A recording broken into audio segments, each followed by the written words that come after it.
Why can't I just be happy? You ever said something like that? You ever said that to somebody else? Why can't you just be happy? That's a problem. That's a problem that most of America seems to be struggling with. We have pretty good lives. We have really good lives, depending on what you compare yourself to. I have learned of late that if you make more than about $35,000 a year, you are in the top 1% of wage earners in the world. So we typically compare ourselves to somebody else in America. Somebody has a bigger, better job than us. And we think that we're missing out somehow. And if I had a better job, then I would, life would be great and I'd be happy. But how come if that's the case, if I just get, a bigger salary, if I get a bigger house, if I get these kinds of things, how come the people that we envy that have those things aren't happy? How many drugged up actors are there who have the fame and the fortune, they got it all going for them, and they're still not happy? How many famous celebrities or whatever it is, the athletes, they have the talent and the desire, the things that you wish you had, and they're still not happy? How is that possible? How is it possible that you can get all the stuff you want and still be miserable? I've seen too many Hollywood movies through the years that you have some character go through a tremendous change in his life, or he's willing to go out on an adventure and put himself out there in different ways, and on an adventure to realize he had everything that he needed to be happy. Usually they'll point out that you have all that you need to be happy within yourself. Really? Okay. Well, if that's true, then how come the homeless guy who has everything that he wants is happy, is not happy? Why can't we just be satisfied with what we have? Why do we always have to want more? Why is it that we can't get there? There's an interesting book of the Bible. I'm not going to read the whole thing to you, of course. This is not a forum for that, but I want to give you an overview of it. There's a book of the Bible called Ecclesiastes. Ecclesiastes goes through that basic problem in life. Why can't I find a sustained happiness, satisfaction in life? And the author, Solomon, had everything going for him. He describes that as you go through the text, as you march through the few chapters that are found here. You're amazed that a guy who has all the brains, has all the glory, has all the money, has all the women, or whatever else, isn't happy. Why?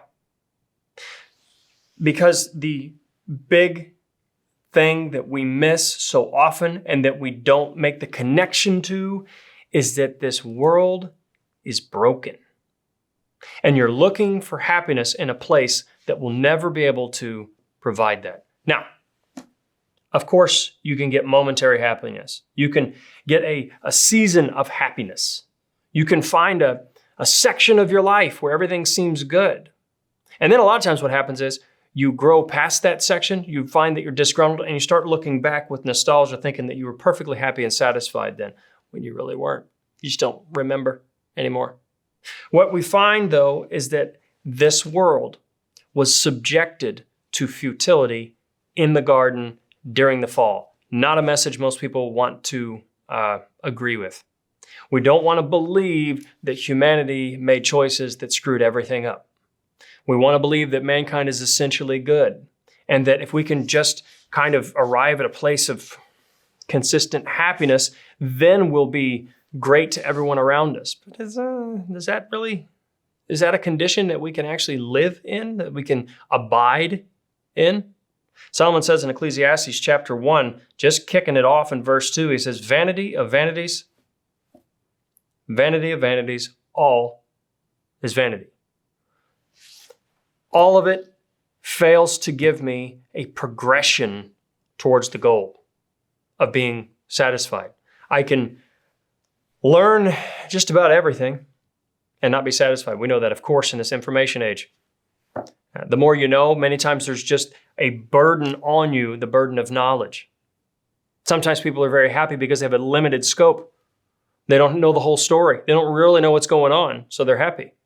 The more they know, the more you become responsible for, the more you start to despair. And that's exactly what he says as you come through chapter 1, as you march on through. He says there in verse 18, because in much wisdom there is much grief, and increasing knowledge results in increasing pain. Wow, that's bleak.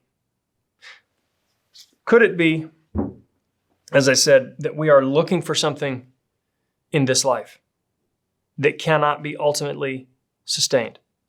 We get glimmers, we get tastes of it. We get moments, birth of a child, marriage, wonderful ceremony of some kind, a celebration of a wondrous event. You win a championship or something like that. And that moment rises up with great enthusiasm and then fades. And many times we spend the rest of our lives trying to recapture that lightning in a bottle. We can't get there. And even if we could arrive at that kind of level of excitement all the time, even that would become normal to us. We would adjust to that standard and we begin to expect that's how life is supposed to be, and we'd be unsatisfied all over again.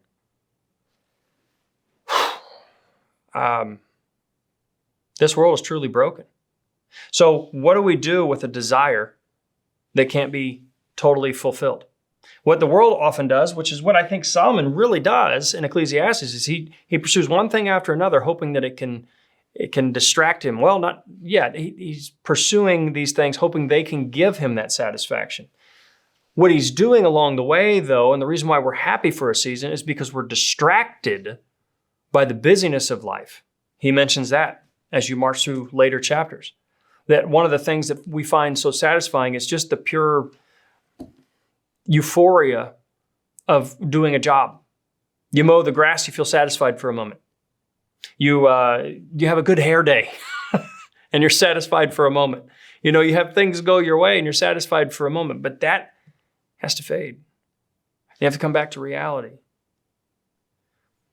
Solomon paints a picture for us of a person who is really trying with all they have to find that satisfaction, to find that happiness, that sustained happiness in life. And as he tries one thing after another, he says, it failed.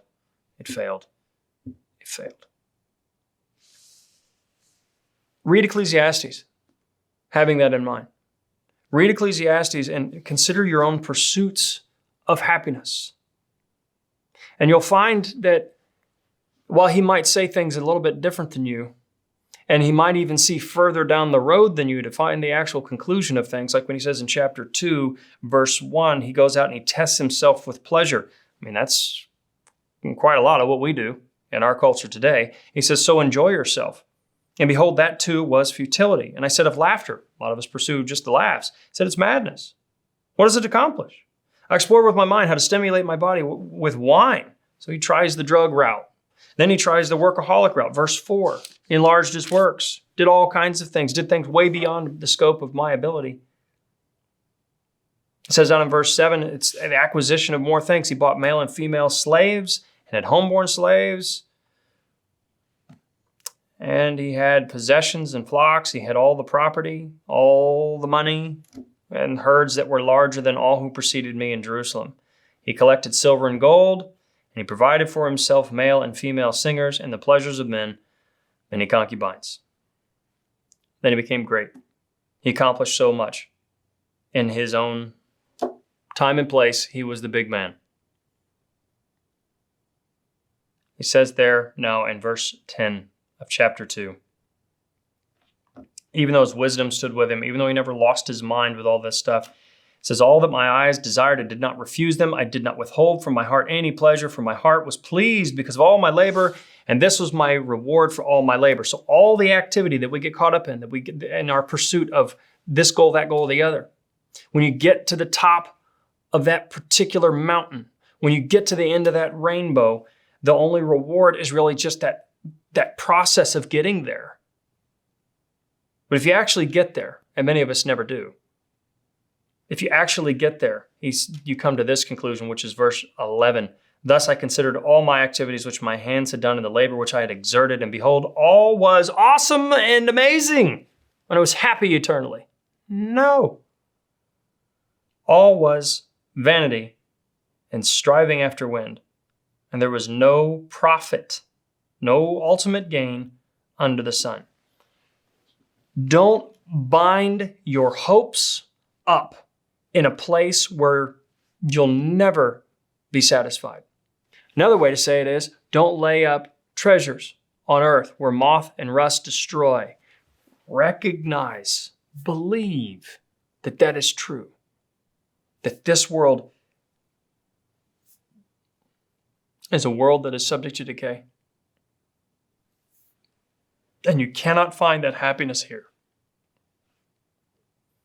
Instead, store up treasures in heaven, where your eternal Father has kept track of everything.